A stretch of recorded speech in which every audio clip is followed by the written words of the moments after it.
നമസ്കാരം. നമ്മുടെ ശരീരത്തിൻ്റെ പ്രധാനപ്പെട്ട എല്ലാ പ്രവർത്തനങ്ങളെയും നിയന്ത്രിക്കുന്ന കെമിക്കൽ മെസ്സഞ്ചേഴ്സാണ് ഹോർമോൺസ്.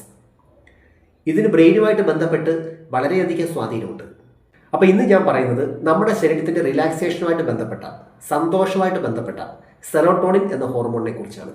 ഒരു എഞ്ചിനകത്ത് ഓയിൽ എത്രത്തോളം ഫങ്ഷൻ ചെയ്യുന്നു, അതേ പ്രവർത്തനമാണ് സെറോട്ടോണിൻ ശരീരത്തിൽ ചെയ്യുന്നത്. നാഡീഞരമ്പുകളുടെ ശരിയായ പ്രവർത്തനത്തിന്, ജോയിൻസിൻ്റെ പ്രവർത്തനത്തിന്, അതുപോലെ വയറുമായിട്ട് ബന്ധപ്പെട്ട പ്രവർത്തനം, അതുപോലെ തന്നെ മൊത്തത്തിലുള്ള രോഗപ്രതിരോധ സംവിധാനം, ഇതിനെല്ലാം തന്നെ സെറോട്ടോണിൻ മുഖ്യമായിട്ടുള്ളൊരു പങ്ക് വഹിക്കുന്നുണ്ട്. അപ്പോൾ ഇതുമായിട്ട് ബന്ധപ്പെട്ട അവയവത്തിനൊക്കെ ഡിസോർഡർ വരുന്നതിൻ്റെ പ്രധാനപ്പെട്ട ഒരു കാരണം ഈ ഹോർമോണിൻ്റെ കുറവാണ്.